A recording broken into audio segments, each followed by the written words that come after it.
Hola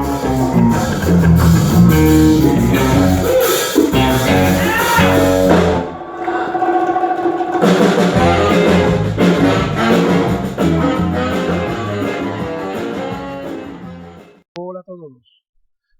Bueno, pues hoy voy a analizar el libro ¿Por qué fracasan los países?, como se ve en la portada. Es un libro complejo que hace tiempo que quería analizarlo y quería hacer una buena reseña sobre él, porque resulta que hace tiempo, en uno de los audiovídeos de hace ya 8 meses o 9, me acuerdo que hablé sobre el otro libro de Roca Barea, el famoso libro de Imperofobia y Leyenda Negra. Y recuerdo que un oyente que tiene también un canal de YouTube, cuyo nombre no recuerdo ahora, tendría que haberme apuntado, narices. Bueno, el caso es que, digamos, este oyente me hizo una serie de comentarios en la cajita de comentarios, ¿no?, que hay debajo de los vídeos, de los audiovídeos en mi caso, y digamos, criticándome un poco que me había dejado un poco enredar por Roca Barea y su imperofobia, y que de alguna forma me recomendaba leer ¿Por qué fracasan los países?, para entender bien por qué fracasó España, por ejemplo, por qué fracasó el Imperio Español y por qué tenemos los problemas actuales en España, etcétera, etcétera, ¿no? Y en Latinoamérica, por qué Latinoamérica es más pobre que Norteamérica, que todo eso me aclararía mucho leyendo este libro, un poco la supuesta empanada mental que tiene Roca Barea y la que tenía yo, etcétera, etcétera, y mucha gente como yo.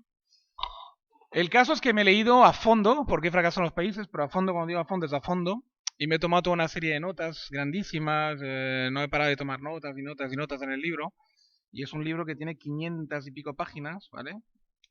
Por lo menos en el formato que tengo yo, que es un formato así de libro normal, digamos, ya lo veis en la portada, formato más bien pequeño.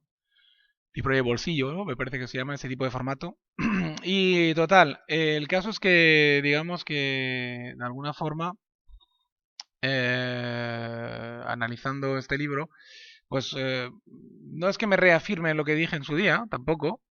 Tampoco voy a decir que me reafirmo en lo que dije en su día al 100%, pero tampoco lo desmiento. Es decir, Roca Barea pone el acento en una parte más histórica, más, digamos, se centra más en lo hispánico, se centra más en el por qué fracasa España, digamos, y este libro es un libro muy general. De hecho, poner el ejemplo de 4.000 países, o sea, quiero decir, poner el ejemplo de un montón de países, analizan ejemplo por ejemplo, luego hacen un análisis más general, pero de hecho es muy diferente el de Roca Barea. Roca Barea pretende, digamos, escribir una historia de España hecha por una española, una académica española, y mirada con una mirada española 100%, cosa que tiene razón ella. En ese país hace falta, porque la verdad es que la historia la han escrito extranjeros, es verdad. Las mejores historias sobre hispanidad, sobre España, etcétera, y la historia de España, están escritas en Inglaterra o en Francia. Y es una pena que ningún historiador español, digamos, o de prestigio, o la Academia Española en general, no se haya dedicado a repasar su historia, que es la historia de España y el Imperio Español. Es una historia fascinante, alucinante, y que realmente vale mucho la pena estudiar, ¿no? Yo no entiendo cómo no hay grandes estudiosos españoles que han centrado su vida en estudiar el Imperio Español y sus repercusiones en el mundo, el idioma español, su repercusión en el mundo, etcétera, etcétera, ¿no? Solo se entiende pues con el canibalismo este muy propio de este país, o más acentuado en este país, porque en todos los países existen luchas internas, pero aquí está súper acentuado, y por culpa, yo siempre lo digo, del tema catalán y vasco, que es un tema que lo envenena todo, y que de alguna forma siempre el nacionalismo catalán y el nacionalismo vasco han sido como dos bombas internas que ha tenido España, que siempre han hecho pues una muy mala publicidad de España, ¿no? Entonces, de alguna forma, los extranjeros siempre han pensado, pues bueno, si ellos mismos hacen mala publicidad será porque se lo han ganado, ¿no? De alguna forma, ¿no? Algo habrán hecho mal, ¿no? Entonces, de alguna forma, nunca se ha analizado desde España. Y lo de Roca Barea ha sido un puntazo, porque realmente ha sido el primer libro que yo he leído en mi vida que habla de la historia de España de una forma no negativa, al menos. y incluso hasta buscándole los lados positivos, que los tiene, evidentemente, como todas las historias de todos los países, tienen sus claros y sus oscuros, ¿no? Bien, una vez hecha esa introducción, vamos de lleno al análisis. Bueno, el análisis, yo tengo aquí 1000 notas. Es un libro que empieza muy rápido, que se mete en el tema muy rápido. En el prefacio ya pone un ejemplo de Egipto, perdón. Pone como ejemplo el Egipto actual, ¿vale? Y se lanza a estudiar por qué Egipto, digamos, o nos explica por qué Egipto es un país que su gran tesis, ¿no? Porque ellos tienen una gran línea que hay que entenderla enseguida, porque si no, no entiendes nada de todo el libro, o sea, te cuesta entender el libro. Ellos han inventado dos términos, ¿vale? Dos términos abstractos, que es, digamos, el tema de la inclusividad, ¿vale? Y el tema de extractividad, ¿vale? O sea, lo inclusivo para ellos es un mercado que se gestiona pues en plan capitalista, ¿vale? Hablando claro, como el capitalismo de Estados Unidos, como el liberalismo inglés, etcétera, por lo menos el principio del siglo XX, ¿no? Y buena parte del siglo XX. Y de alguna forma eso para ellos es un mercado inclusivo. Un mercado inclusivo es un mercado donde todo el mundo tiene derecho a prosperar, donde el mercado es libre, donde se puede comerciar con todo el mundo en general y dentro del propio país todo el mundo puede, digamos, adquirir con su ingenio pues riquezas y es capaz de patentar algo, etcétera, etcétera, ¿no? Y donde, digamos, el gobierno central, sea este regido por una monarquía, por una república, por lo que sea, no interviene o interviene poco en el mercadeo, digamos, de la gente de abajo o la gente normal, ¿no? Del mercado, de al menos los que participan del mercado, ¿no? Los que tienen como empresas, etcétera. Y eso es la tesis que hay que atender, ¿no? Y luego el tema extractivo, pues es todo Estado, pues que bien bajo una forma de dictadura como la venezolana, por ejemplo, de Maduro, como por ejemplo lo que fue Stalin, lo que fue Hitler, lo que fue Franco, a lo mejor incluso cualquier dictadura que os podáis imaginar, ¿vale? Las actuales dictaduras en toda la África Negra, etcétera, etcétera, pues extraen la riqueza, digamos, del país para un beneficio de unos pocos, ¿vale? Básicamente es esto. Para ellos el concepto de extractivo, de inclusivo, que sale todo a lo largo de las 500 páginas todo el rato, ¿vale? Entonces, en Egipto, cuando ponen el ejemplo de Egipto, se lanzan directamente en el prefacio a explicarnos que Egipto es una digamos, ahora mismo una especie de dictadura extractiva, ¿vale? De una élite militar, en ese caso, que extrae pues la riqueza de Egipto para el beneficio pues de la cúpula militar y de unos pocos, digamos, beneficiarios de esta extracción, ¿no? Y nos dice que por qué Egipto no es un país inclusivo y nos explican 4 ejemplos de por qué fracasaron en momentos históricos el tema de poder, digamos, como estuvo durante algunos momentos con la posibilidad de convertirse en un país inclusivo, pero que al final se quedó en un país extractivo porque ganó la élite extractiva a la élite que pretendía una cierta inclusividad. Yo, en ese prefacio ya se nota que se echa de menos muchas cosas. O sea, ya sé que ellos pretenden analizar muy general casi la historia del mundo entero en esas 500 páginas y que hay que sintetizar y que no han podido lanzarse a fondo en la historia de Egipto, por ejemplo. Pero bueno, la historia de Egipto actual la marca el canal de Suez. O sea, quiero decir, seamos sinceros, quiero decir, y ellos del canal de Suez casi no hablan.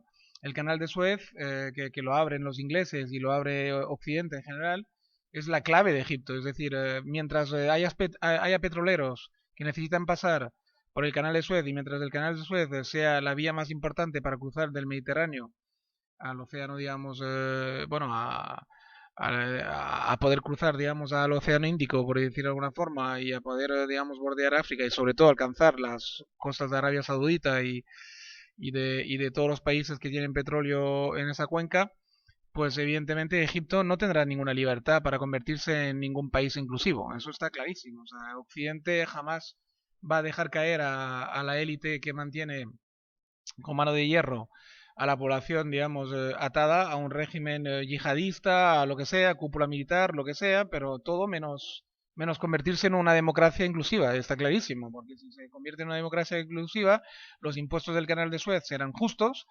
habrá que pagar unas taxas altísimas por pasar por el canal, y además Egipto es quien abrirá y cerrará el grifo cuando le dé la gana, y eso Occidente no se lo puede permitir. Y cuando digo Occidente, digo Estados Unidos, que es la jefa, Inglaterra, que es la subjefa, y luego pues Occidente digamos, la Europa occidental, que es un poco los vasallos y los que participan de este mercado. Es decir, ahora mismo es vital el canal de Suez y yo echo de menos pues que digan las cosas como son, ¿no? O sea, quiero decir, el canal de Suez es la clave del Egipto actual, ¿no?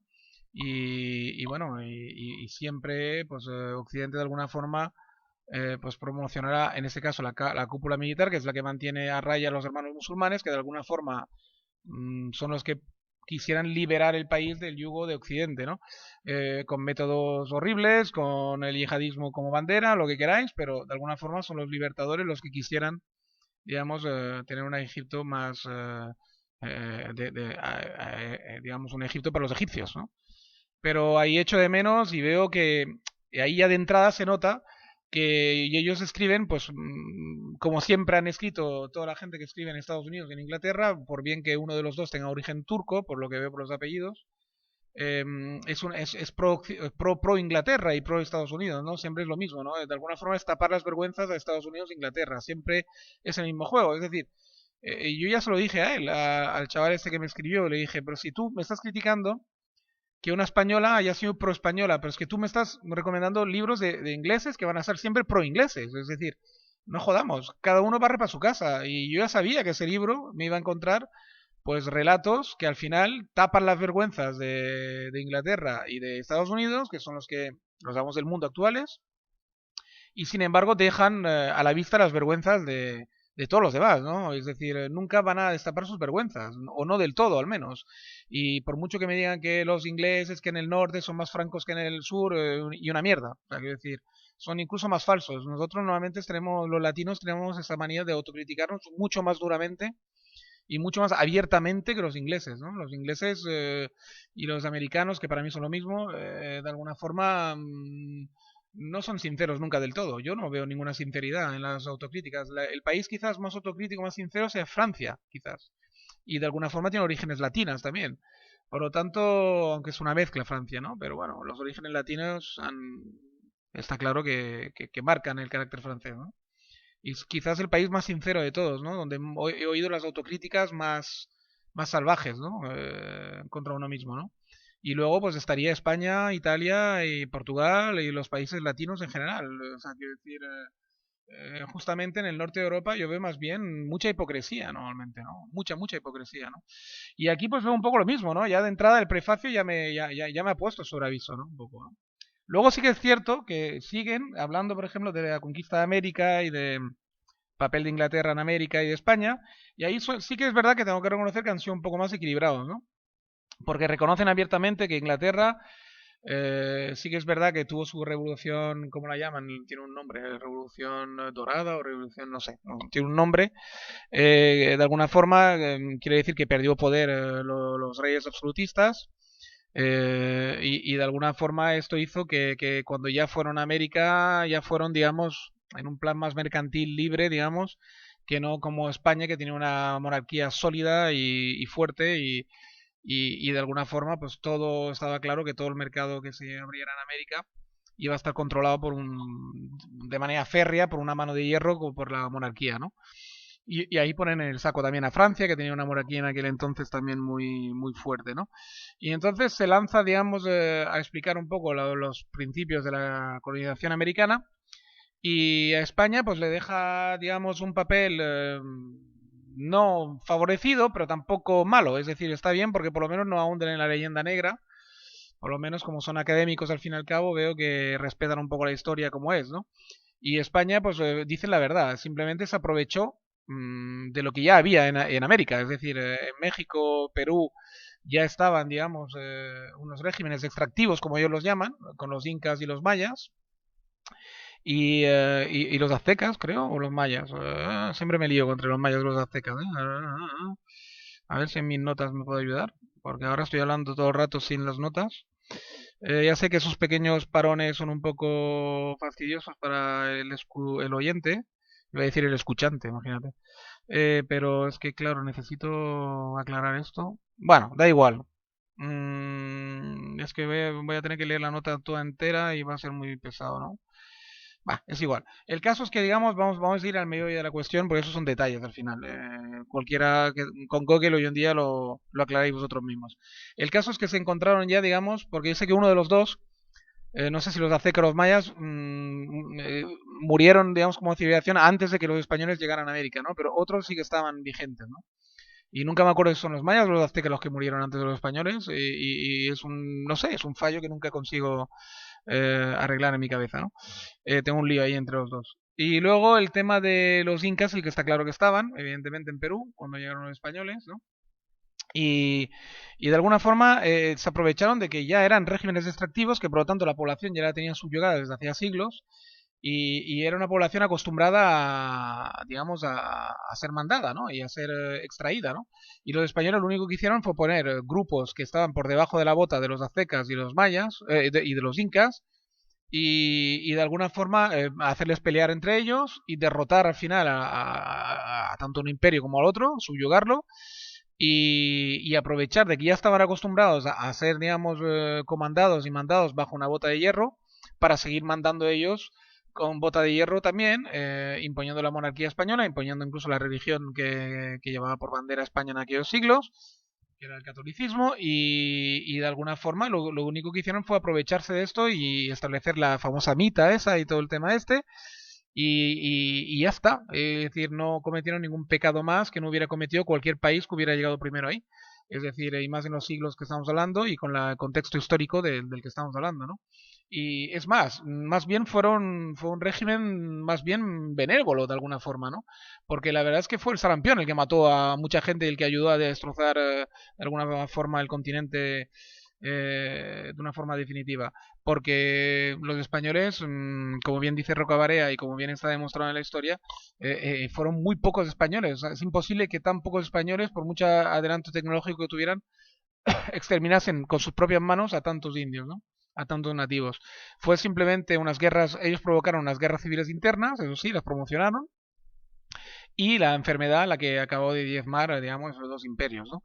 Y ellos lo que hicieron fue reemplazar, digamos, la cúpula del poder que había ya establecida por ellos, o sea, es decir, reemplazaron la cabeza de los comandantes incas y mayas por la cabeza del rey de España, ¿no? Y los virreyes que se fueron establecieron con el tiempo y al final pues todo eso fue un poder que se acabó convirtiendo en el poder de los criollos, ¿no? Descendientes directores españoles, pero ya mezclados con la población natal, y nunca se exterminó a la población natal. Prueba está que cualquiera que vaya a Bolivia actualmente, que vaya a Perú o lo que sea, verá que los rasgos claramente dominantes de las caras de la gente son, pues, de nativo americano, ¿no? Y sin embargo, cualquiera que vaya a Norteamérica se da cuenta que de nativos americanos no quedan nada, o sea, prácticamente cero, ¿no? Y Inglaterra lo que hizo cuando fue a Norteamérica, primero que se encontró con mucho menos riquezas naturales, y luego se encontró con una serie de indios ahí y de una serie de nativos americanos que eran muy diferentes, que eran gente que más bien nómada, con una idea nómada de la vida, más bien parecida probablemente a sus antepasados los mongoles, etcétera, que bajaron a América por el estrecho de Bering, que eso cada vez está más demostrado. Y entonces, haciendo honor a sus antepasados, ellos seguían viviendo de forma nómada y eran gente que no tenía ningún tipo de, no conocían, digamos, lo que era una pirámide de poder propiamente dicho, era gente bastante horizontal, con un comandante horizontal, subdividían en grupos relativamente pequeños, digamos, en tribus relativamente pequeñas, estaban distribuidas por Norteamérica de una forma muy desigual y muy repartida, digamos, y con muy poca gente al final. Y encima Norteamérica, como riquezas naturales importantes de la época, pues no tenía, digamos, no tenía una abundancia de oro hasta que encontraron California sus vetas, pero claro, eso fue mucho después. No tenían una, porque ellos llegaron además por el este, Inglaterra y Francia y todos los países, digamos, del norte de Europa que intentaron contrarrestar la descubierta de América del Sur y sus riquezas con invadir pues América del Norte, que España la tenía un poco más abandonada, ¿no? Precisamente por lo mismo, porque era un país yerno, porque los españoles llegaron a América del Norte mucho antes que Inglaterra, evidentemente, y Francia, ¿no? Pero se dieron cuenta que era un continente bastante más diferente que el del sur, mucho menos rico en todo, y que además la gente que vivía ahí pues no eran manejables, ¿no? No eran gente que se pudiera manejar con facilidad, no se dejaban manejar, no había con quién negociar, puesto que no había, digamos, una pirámide de poder claramente, no había un poder centralizado, sino que todo era bastante más horizontal y repartido, ¿no? Y eso Inglaterra se dio cuenta rápido de esto y como ya venían, digamos, con una monarquía menos centralizada que España y que Francia, y encima se encontraron con gente que no estaba centralizada y tal, pues no les quedó más remedio que luchar a brazo partido por colonizar esa tierra, exterminando a los nativos, y encima, digamos, luego sí, con una vez que se establecieron, pues como todo estaba por hacer y no se podían apoyar sobre nada existente, pues tuvieron que crear todo nuevo, ¿no? De alguna forma, y recrearon un país con gente rebelde de Europa, con gente que se acabó de liberar de las ideas de monarquía absolutista, etcétera, y crearon ese país tan libre, tan diferente que fue los Estados Unidos de América de los primeros tiempos, ¿no? Al menos. Y ahora se está convirtiendo ya en otra cosa poco a poco, ¿no? Con esa cosa de que son el imperio, pues ya esas libertades individuales, ese tema de volver a... Todavía es un país con unas mimbres muy de libertad, ¿no?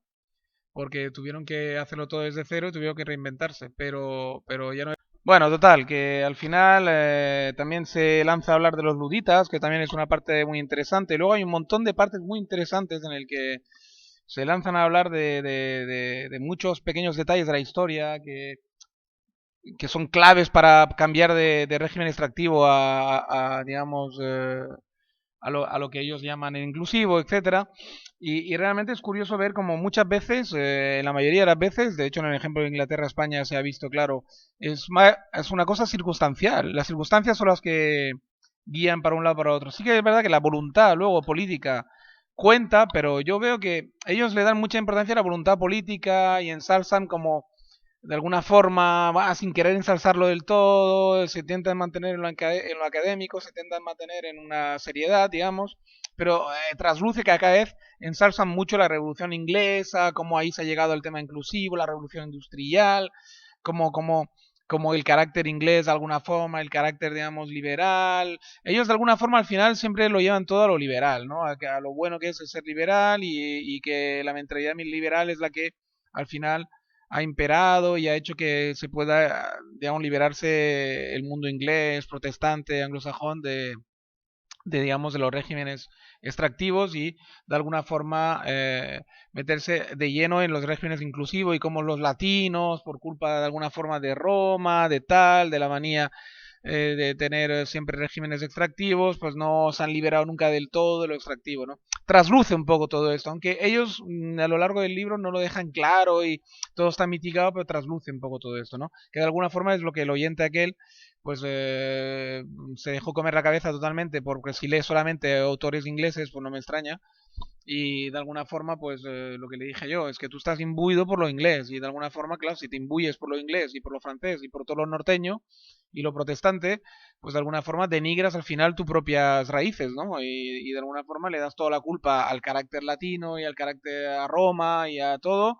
Y de alguna forma te estás equivocando, ¿no? Mucho, ¿no? Porque al final la mayor parte, yo sigo diciendo, sí que es verdad que ese libro me ha matizado mucho porque yo tenía la opinión más de Diamond, ¿no? De que todo era circunstancial, todo, hasta incluso la geografía, la naturaleza y tal y cual, los emplazamientos geográficos de los diferentes países y tal son la clave para su evolución para un lado o para otro. Eso sí que me lo ha hecho cambiar, porque es verdad que lo de Diamond no se sostiene en el tema geográfico en sí, aunque sí mucho de la antropología que dice Diamond para mí es clave, pero sí es verdad que el sistema geográfico no se sostiene porque él me pone en ejemplo y ellos me ponen ejemplos muy buenos de que es verdad de que hay países que en la teoría de Diamond no tendrían que estar evolucionados, no tendrían que estar punteros y lo son, independientemente de la geografía, independientemente de donde... y es verdad, el imperio, por ejemplo, azteca e inca, en teoría estaba en unas latitudes que Diamond, ¿no? Porque están en el trópico y tal, que Diamond dice que como había abundancia de naturaleza y tal y cual, la gente no se espabilaba y sin embargo había un imperio, ¿no? Inca, azteca y maya, y en el norte de América, donde la gente tenía esa mentalidad más nómada, pues no fueron capaces de articular nunca nada centralizado ni nada tal. Y en teoría tenían una naturaleza mucho más árida y mucho más donde había que pelear más para poder, digamos, sobrevivir. Y entonces, ¿por qué en el sur de América, donde había en teoría abundancia de todo, de agua, naturaleza, fruta, etcétera, espabilaron o hicieron una cosa mucho más rígida y un imperio rígido y centralizado? ¿Y por qué en el Norteamérica, donde en teoría según la teoría de Diamond, había que luchar más por tu vida y por lo tanto eso hacía que muchas más posibilidades de que hagas un imperio, digamos, centralizado. No, sin embargo, no había ningún imperio centralizado. O sea que yo voy un poco a ellos, que sí que es verdad que las circunstancias y el carácter, digamos, de luego profundo de un pueblo, pues puede llegar a influir más a veces, ¿no? Y las decisiones políticas, ¿no? Pueden llegar que se derivan de todo ello, pueden llegar a influir más, decía, que el clima y que la geografía, ¿no? En eso sí que me han convencido, pero en lo otro no, porque veo que al final siguen siendo circunstancias lo que ha hecho que Norteamérica e Inglaterra sean liberales y al final más inclusivos que extractivos.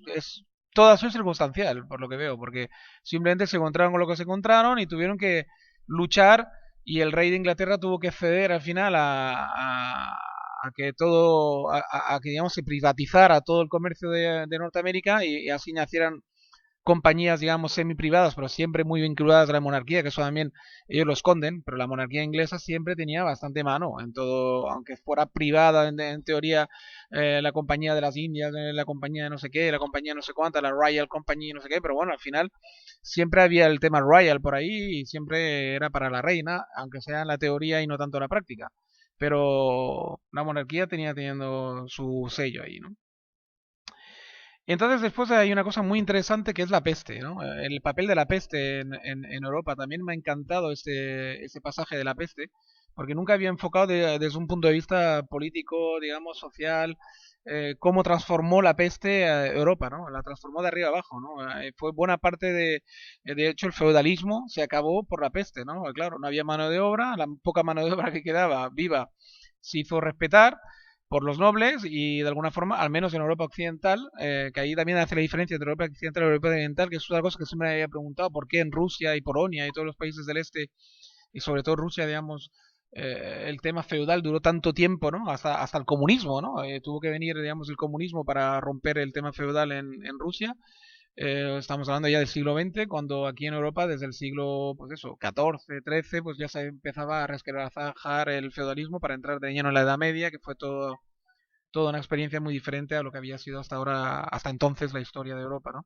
Y claro, es la peste la que hizo que se balanceara todo. La peste llegó también a Rusia, etcétera, pero ahí como las extensiones de tierra eran tan grandes y los terratenientes tenían tantas extensiones de tierra, pues al final, por lo visto, todo, ello lo explica muy bien en el libro, todo se conspiró, digamos, para que al final los regímenes extractivos derrotaran a la incipiente regímenes inclusivos que se querían establecer. Que luego en Europa Occidental no es que fue un régimen súper inclusivo los que se estableció, pero bueno, se dividió la tierra en más trozos y digamos de alguna forma pues había como el poder estaba como más repartido, ¿no? Pero al final entre pequeños reyezuelos, condes, condezuelos feudales al final, con una visión bastante feudal. Pero bueno, es verdad que de alguna forma en Occidente hubo un clic, según ellos, en Inglaterra más, siempre en Inglaterra más, pero bueno, para justificar que Inglaterra fue un poco el primer país, incluso antes que Francia, que digamos de alguna forma rompió con el régimen monárquico y todo el tema este. Pero bueno, circunstancial, ¿eh? Al final ellos también, como siguen un poco el rigor académico, te acaban explicando que fue bastante circunstancial lo de Inglaterra también. Pero bueno, en fin. Al final siempre lo ensalzan un poco más, ¿no? Quieras que no. Luego que pongo aquí, interesante ejemplo de, de cama. Ah, vale, vale. Bueno, hay ejemplos en África, por ejemplo, en la África Negra, que es el sitio donde más ha pervivido los regímenes extractivos, que ellos pasan muy por encima, que siempre es por culpa de Occidente. Es decir, Occidente y Asia ahora con China, ¿no? Que también los explota. Es decir, África tiene un gran pecado, un gran problema, que tiene muchísima riqueza en sus suelos. Y mientras un país tiene una riqueza en el suelo, como los recursos naturales, los recursos, digamos, estratégicos, ahora mismo es lo más importante de la economía, pues el que tenga la desgracia de tener una riqueza en su suelo importante para la industria, está jodido, porque las potencias como Estados Unidos e Inglaterra, evidentemente, sobre todo Estados Unidos actualmente, China ahora y Rusia en menor medida, porque Rusia ya tiene su propia extensión de tierra inmensa donde tienen todo tipo digamos, de recursos estratégicos. No necesitan, digamos, ellos no necesitan extraer del extranjero ni necesitan someter a ningún país para poder obtener sus recursos porque los tienen en su propia tierra, ¿no? Esa es la gran diferencia. Por eso, otra vez, una circunstancia, porque muchas veces los procomunistas, la gente prorrusa dice, no, ves que Rusia no es un país invasor, no es un país que deprede, depredador que deprede los recursos de los demás continentes, de los demás países, porque los tiene en su propio país. Y entonces lo que hace es depredar en su propio país, es decir, en su propia población. Les basta con depredar en su propia población para extraer sus propias riquezas y para autoabastecerse y lo que hacen es ejercer la tiranía pero en su propio pueblo, no les hace falta repartirlo en otros pueblos, ¿no? Es tan simple como esto. Y sin embargo Estados Unidos pues, no tiene todo en sus tierras, Inglaterra no tenía todo en sus tierras y Europa Occidental no tiene todo en sus tierras, y tiene que depredarlo en otras tierras, punto. Es así de simple. No es porque seamos más malos ni porque tengamos un carácter peor, etcétera. Es porque si no lo tienes en tus tierras, pues lo robas en las otras. Siempre ha sido así la historia de la humanidad, desgraciadamente, ¿eh? No os quiero alargue. Bien, creo que lo voy a dejar aquí. Sería mucho más extenso en realidad y podría hacer ahí una cantidad de notas que tengo brutales, pero lo podemos dejar aquí. Igual si hacéis alguna petición y a alguno le interesa, puedo hacer una segunda parte. Pero bien, yo creo que lo esencial del libro se ha desplegado, analizado. La respuesta a este oyente yo creo que se la he dado. Y de alguna forma espero que eso os dé las ganas de leerlo, porque al final es verdad que sea una cosa mucho más extensa y mucho más... y leo todas mis notas, al final quizás no tengáis ganas de leerlo porque ya tendréis con mi análisis, digamos, el libro leído, ¿no? De alguna forma, ¿no? Masticado, ¿no? Quizás sea mejor dejarlo así y que tengáis las ganas de leerlo vosotros, ¿no? Pero en definitiva el análisis que hago es este y eso, os emplazo a leerlo. Es interesante, ¿eh? Eso sí, es muy interesante, a pesar de que no me caso con toda la tesis, pero es muy interesante porque a nivel de notas, a nivel de historias, es brutal lo que han recopilado y los ejemplos que ponen son brutales y son muy buenos. No, un libro muy recomendable, eso sí, muy recomendable en general. Cuando digo que no me caso con todas las tesis, porque no, eh, porque eso, hago mi contraanálisis y llego a la conclusión de que es circunstancial lo de Inglaterra y Estados Unidos, básicamente, y que tampoco se ha demostrado que es el mejor régimen de la historia, porque ahora mira cómo está yendo, ¿no? Bueno, os dejo a todos, un saludo a todos, os dejo hasta la próxima, un abrazo y espero que disfrutéis de tanto como yo de esa lectura. Chao, chao.